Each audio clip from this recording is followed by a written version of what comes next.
IPL season 2025 భాగంగా 12వ మ్యాచ్గా KKR versus MI తలబడబోతున్నారు. ఈ match అయితే లిటరల్లీ వన్ సైడ్ కాబోతుంది. ఈ మ్యాచ్ అయితే పోటాపోటీగా జరగబోయే అవకాశాలు చాలా ఎక్కువగా ఉన్నాయి. ఎంఐ ఏమో ఒక మ్యాచ్ ఓడిపోయి కసిగా ఉన్నారు. మిగతా కేకేఆర్ ఏమో వాళ్ళు విన్నింగ్ మొమెంటంలో ఉన్నారు. వాళ్ళైతే గెలిచే అవకాశాలు చాలానే ఉన్నాయి. అలానే వన్ ఆఫ్ ద దిగ్గజ ప్లేయర్ అయిన రోహిత్ శర్మకి అయితే ఒక కేకేఆర్ బౌలర్ అయితే చాలా వరకు దడ పుట్టిస్తున్నాడు. అసలు ఆ బౌలర్ ఎవరో కూడా ఈ వీడియోలో మనం తెలుసుకుందాం.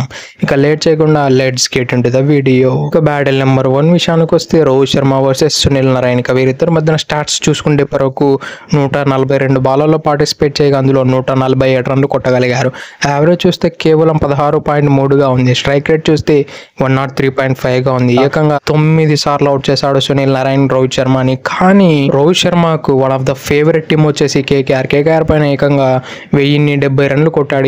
ఇన్ని రన్లు ఏ టీం పైన రోహిత్ శర్మ కొట్టలేదు. అంటే రోహిత్ శర్మ అయితే కేకేఆర్ అంటే స్పెషల్ లైకింగ్ ఉంది. కానీ సునీల్ నారాయణ పైన ఉన్న అత్యద్భుతమైన రికార్డుతో అయితే ఇదైతే కొంచెం అటు ఇటుగా ఉండే అవకాశాలు ఉన్నాయి. కానీ రోహిత్ శర్మ వన్స్ ఇనీషియల్లీ ఆ 2-3 షాట్లు తగిలించినట్లయితే ఈవెన్ సునీల్ నారాయణ అయితే చిన్న బోనిస్తాడు. ఆ ఇనిషియల్ మొమెంటం ఎప్పుడైతే రోహిత్ శర్మకు దొరికిందా ఎవరు దరంగారు సునీల్ నారాయణ వరుణ్ చక్రవర్తి ఎవరే కానీ అతను ముందర ఆనలేరు. ఇక బ్యాటిల్ నెంబర్ 2 విషయానికి వస్తే కేకేఆర్ ఓపెనర్ అయిన Quinton de Kock versus Trent Boult. ఇది మాత్రం one of the most exciting battle గా ఉండబోతుంది. వీళ్ళిద్దరి మధ్యన స్టాట్స్ చూసుకుంటే లిటరల్లీ ఫ్యూజులు ఎగిరిపోతాయి. అంత బీవచమైన స్టాట్స్ ఉన్నాయి. వీళ్ళిద్దరి మధ్యన 59 బాల్ ఫేస్ టు ఫేస్ అయితే అందులో 69 రన్స్ కొట్టగలిగారు. యావరేజ్ చూస్తే 11.5గా ఉంది. స్ట్రైక్ రేట్ చూస్తే 116.9గా ఉంది. అలానే 6 సార్లు అవుట్ చేశాడు. లిటరల్లీ ట్రెంట్ బౌల్ట్ అయితే క్వింటన్ డికాక్ ని శాసిస్తున్నాడు. అసలు ఏమన్నా బౌలింగ్ 6 సార్లు అవుట్ చేయడం ఏంది బాస్ ఒక ప్లేయర్ ని. ఈ రికార్డ్ అయితే ఫ్యూజిల్ ఎగిరిపోయే విషయం క్వింటన్ డికాక్ మరియు కేకేఆర్ టీమ్ కు. ఇది ఎలా నెగోషియేట్ చేస్తారో క్వింటన్ డికాక్ వాళ్ళు డెఫినెట్లీ మనం చూసి తీరాల్సిందే. అలానే క్వింటన్ డికాక్ ఏమన్నా న్యాచురల్ ఫామ్ లో ఉన్నాడంటే అసలే కాదు. అతడు లాస్ట్ మ్యాచ్ లో రాజస్థాన్ రాయల్స్ అగైనెస్ట్ ఏకంగా 97 రన్లు కొట్టి one of the prime form లో ఉన్నాడు. అతన్ని కౌంటర్ చేయడానికి ఎక్స్ట్రా స్పెషల్ ప్లాన్లు అయితే డెఫినెట్లీ ట్రెంట్ బౌల్ట్ రచించుకునే వస్తాడు. ఇక బ్యాటిల్ నెంబర్ 3 విషయానికి వస్తే అజింక్య రహానే వర్సెస్ దీపక్ చహర్. వీరిద్దరి మధ్యన స్టాట్స్ చూసుకుంటే ఇప్పటివరకు 23 బాలల్లో ఫేస్ ఆఫ్ కాగా అందులో 21 రన్లు కొట్టగలిగారు. యావరేజ్ చూస్తే 5.2గా ఉంది.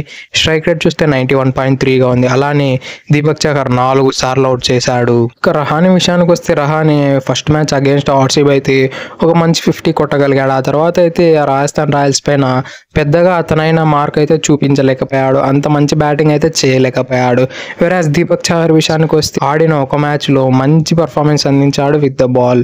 కాబట్టి మరోసారి దీపక్ జాగర్దే పై చేయి ఉండే అవకాశాలు ఉన్నాయి. ఈవెన్ మనము ఫస్ట్ మ్యాచ్ చూసుకున్నట్లయితే రహానే స్వింగ్ అయ్యేటప్పుడే బాల్ షాట్స్ ఆడాడు. ఒకవేళ ఆ ఇంటెన్షన్స్ తో కూడా వచ్చినట్లయితే రహానే బాల్ స్వింగ్ అయ్యేటప్పుడే హిట్ చేసి దీపక్ చహర్ ని అండర్ ప్రెషర్ పెట్టే అవకాశాలు కూడా లేకపోలేదు. ఇక నెంబర్ 4 విషయానికి వస్తే సూర్యకుమార్ యాదవ్ వర్సెస్ వరుణ్ చక్రవర్తి. వీరిద్దరి మధ్యన స్టాట్స్ చూసుకుంటే ఇప్పటివరకు 43 బాలలో ఫేస్ ఆఫ్ కాగా కేవలం 42 రన్లు కొట్టగలిగారు.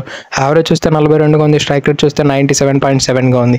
అలానే ఒకసారి అవుట్ కూడా చేశారు. లిటరల్లీ వరుణ్ చక్రవర్తి అయితే అవుట్ స్టాండింగ్ బౌలర్.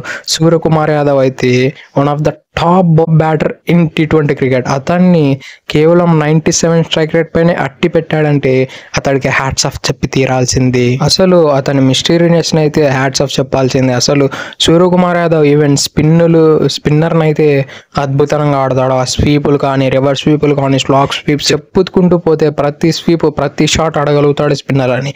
అటువంటి డామినేషన్ ఉన్న ప్లేయర్ ని కేవలం 97 స్ట్రైక్ రేట్ కి రిస్ట్రిక్ట్ చేశాడంటే వరుణ్ చక్రవర్తికి హ్యాట్స్ ఆఫ్ చెప్పి తీరాల్సింది. ఇక బ్యాటిల్ నెంబర్ 5 విషయానికి వస్తే వెంకటేష్ అయ్యర్ వర్సెస్ విఘ్నేష్ పుత్తూర్ ఉండే అవకాశాలు ఉన్నాయి.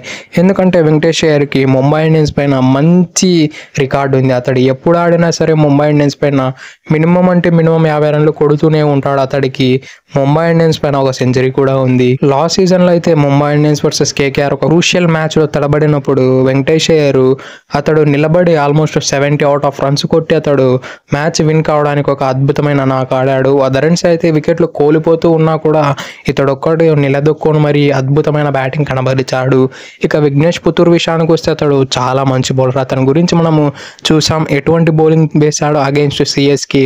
వన్ ఆఫ్ ద దిగ్గజ బ్యాటర్లని అతడు పెవిలియన్కు పంపించగలిగాడంటే వెంకటేష్ అయ్యర్ని కూడా బ్యాక్ ఫుట్లో పెట్టే అవకాశాలు చాలా ఎక్కువగా ఉన్నాయి. అలానే Venkatesh Iyer number 4 or number 5 వస్తున్నాడు కాబట్టి విఘ్నేష్ పుత్తూర్ మరియు వెంకటేష్ అయ్యర్ వీళ్ళిద్దరి మధ్యన బ్యాటిల్ కూడా చాలా మంచిగా కుదిరే అవకాశాలు ఉన్నాయి. That's it for today. ఇలాంటి మరెన్నో వీడియో కోసం ఛానల్ సబ్స్క్రైబ్ చేసి డైలీ ఫాలో కండి. Thank you for it. Have a nice day.